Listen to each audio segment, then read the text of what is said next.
How did a single land dispute ignite the final epic struggle for Welsh independence? For generations, the Welsh endured harsh laws, economic hardship, and exclusion from power under English rule. In 1399, when Henry IV took the throne from Richard II, those tensions deepened even further. These fields are Welsh, Grey. Your claim is void. Void. The king granted them to me, Glyndwr. Your king has no right here. Your defiance will cost you everything. We shall see. Lord Reginald, a supporter of the new King Henry, had illegally seized some of Owain's land. Drive the spears deep! Let this mark the next boundary! What began as a personal conflict quickly developed into a national uprising as Welsh support for Glyndwr spread across the country. This is no longer just our fight. It is the fight for Wales! Lord Reginald then falsely caused charges of treason to be brought against him.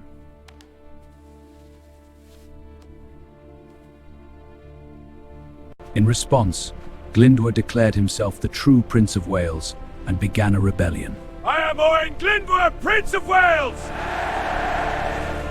Owain's men quickly spread through northeast Wales. Most of northern and central Wales went over to Owain's side, but English loyal settlements were attacked. The first target was the town of Ruthin and de Grey's stronghold of Ruthin Castle.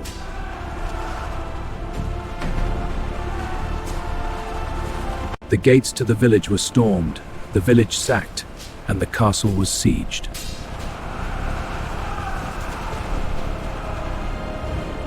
By the 23rd of September, Owain was moving south, attacking Powers Castle and sacking Welshpool. Forward to the castle! About the same time, the Tudor brothers from Anglesey launched a guerrilla war against the English.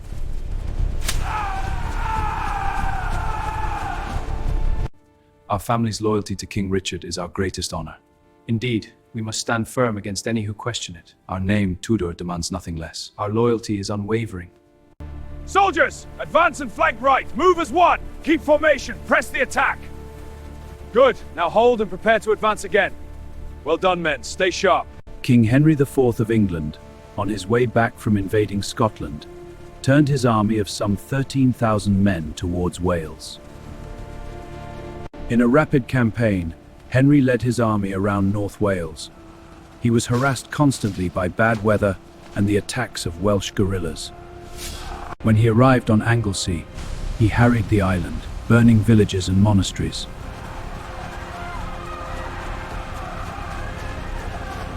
Rhys ap Tudor led an ambush of the king's forces at a place called Rossfor.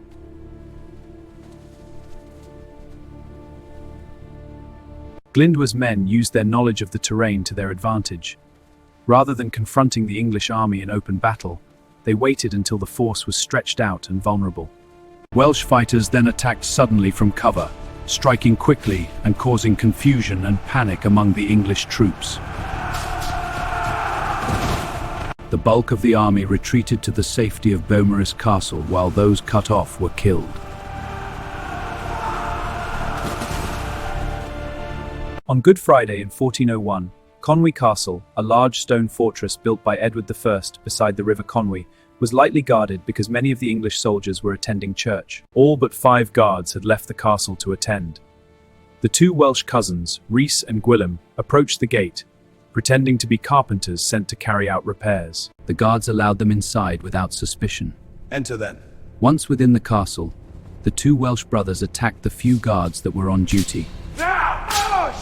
Once they had cleared the guards, they opened the gate, and the Welsh soldiers that had accompanied them and were lying in wait stormed in, and the castle was taken.